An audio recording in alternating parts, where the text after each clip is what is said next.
السلام علیکم ورحمۃ اللہ وبرکاتہ۔ الصلاۃ والسلام علیک یا رسول اللہ صلی اللہ تعالی علیہ وسلم۔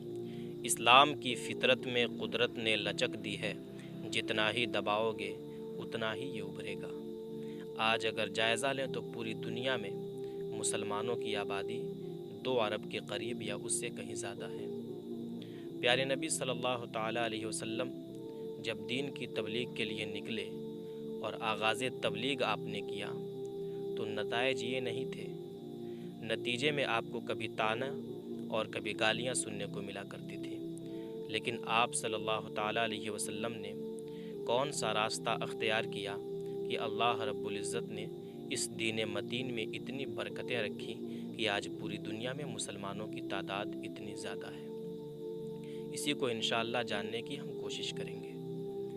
مکہ کے لوگ مدتوں سے شرک اور بت پرستی میں مبتلا تھے۔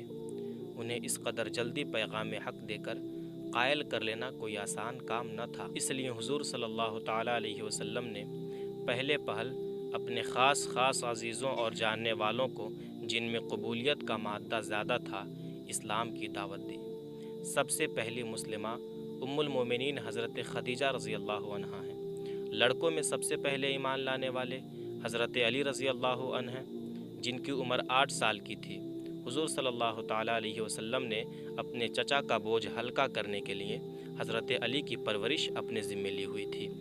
آزاد مردوں میں سب سے پہلے حق پرست حضرت ابو بکر صدیق رضی اللہ عنہ ہیں، اور غلاموں میں سب سے پہلے مسلمان حضرت زید بن حارثہ رضی اللہ عنہ تھے، جو حضرت خدیجہ رضی اللہ تعالیٰ عنہ کے غلام تھے، لیکن آپ نے حضور صلی اللہ تعالیٰ علیہ وسلم کو دے رکھا تھا۔ حضرت ابو بکر صدیق رضی اللہ عنہ اپنے قوم قریش میں بہت مشہور، مالدار اور بااثر بزرگ تھے۔ انہوں نے اپنے دوستوں اور عزیزوں کو اسلام کا پیغام دیا، چنانچہ ان کی وجہ سے حضرت عثمان بن عفان رضی اللہ عنہ، ابو سلمہ، ارقم مخزومی، عبیدہ بن حارث، سعید بن زید اور ان کی اہلیہ ایمان لائے۔ اس طرح مسلمانوں کی ایک چھوٹی سی جماعت بن گئی، جن کو حضور صلی اللہ تعالیٰ علیہ وسلم ارقم مخزومی کے گھر میں جمع کر کے قرآن کی تعلیم دیا کرتے تھے۔ دین کی تبلیغ کا یہ سلسلہ 3 سال تک خاموشی کے ساتھ جاری رہا۔ اس کے بعد یہ وحی نازل ہوئی کہ اے میرے محبوب، تم کو جو حکم ملا ہے اس کو اعلانیہ سناؤ اور مشرکین کی پرواہ نہ کرو۔ 1 منٹ، آپ مشرکین اور مشرک کا ورڈ سنتے ہوں گے تو آپ کے ذہن میں سوال آتا ہوگا، مشرک کا معنی کیا ہوتا ہے؟ اس کی ضرورت تھی کہ وضاحت کر دی جائے۔ مشرک اس کو کہتے ہیں جو اللہ رب العزت کی ذات میں کسی اور کو شریک ٹھہرائے، کسی اور کو خدا جانے۔ چنانچہ حضور صلی اللہ تعالیٰ علیہ وسلم نے کوہ صفا پر چڑھ کر پکارا کہ اے اہل قریش، اگر تم خدا کی وحدانیت پر ایمان نہ لاؤ گے تو تم پر سخت عذاب الہی نازل ہوگا۔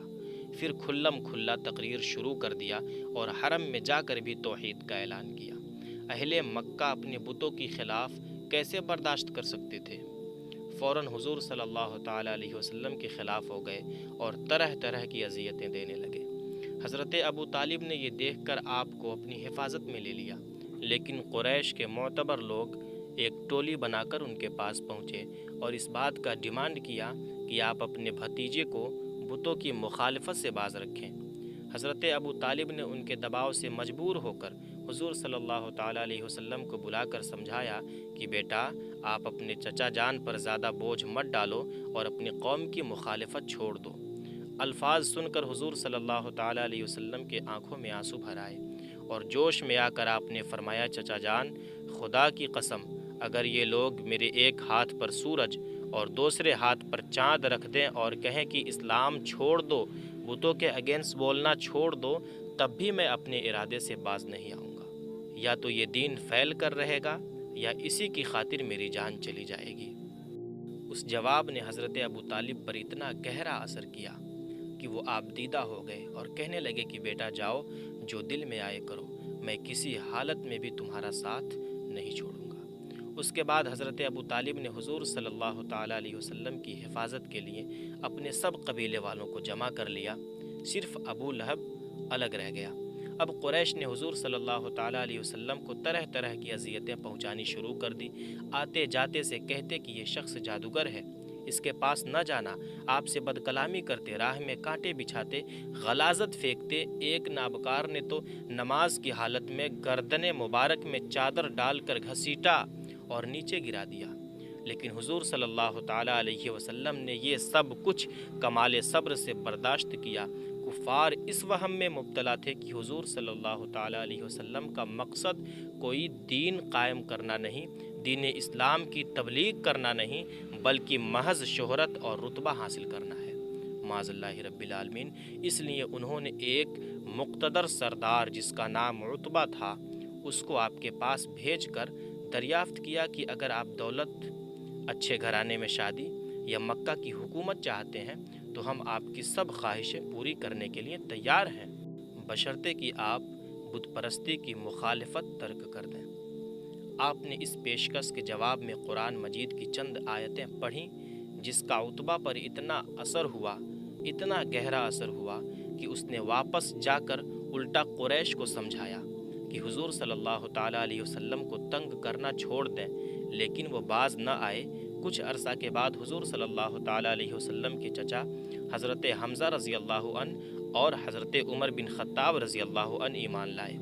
اس سے پہلے سنیں، حضور صلی اللہ تعالیٰ علیہ وسلم نے حضرت حمزہ رضی اللہ عنہ اور حضرت عمر بن خطاب رضی اللہ تعالیٰ عنہ کے لیے دعا کی تھی، اور آپ نے دعا میں یہ کہی تھی کہ اے میرے اللہ، حضرت عمر رضی اللہ تعالیٰ عنہ یا حضرت حمزہ رضی اللہ تعالیٰ عنہ یا ان دونوں کو دائرۂ اسلام میں داخل فرما۔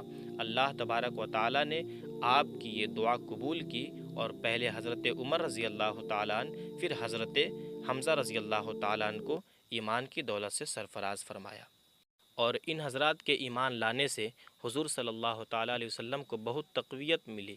حضرت عمر رضی اللہ تعالیٰ نہایت بہادر اور دلیر انسان تھے، انہوں نے مسلمانوں کو ساتھ لے کر کھلم کھلا حرم میں نماز ادا کیا۔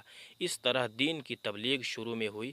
آخر چل کے آگے کیا ہوا، کون سی پریشانیاں لاحق ہوئی، انشاءاللہ عز و جل اگلی ویڈیو میں ہم ضرور آپ کو بتائیں گے۔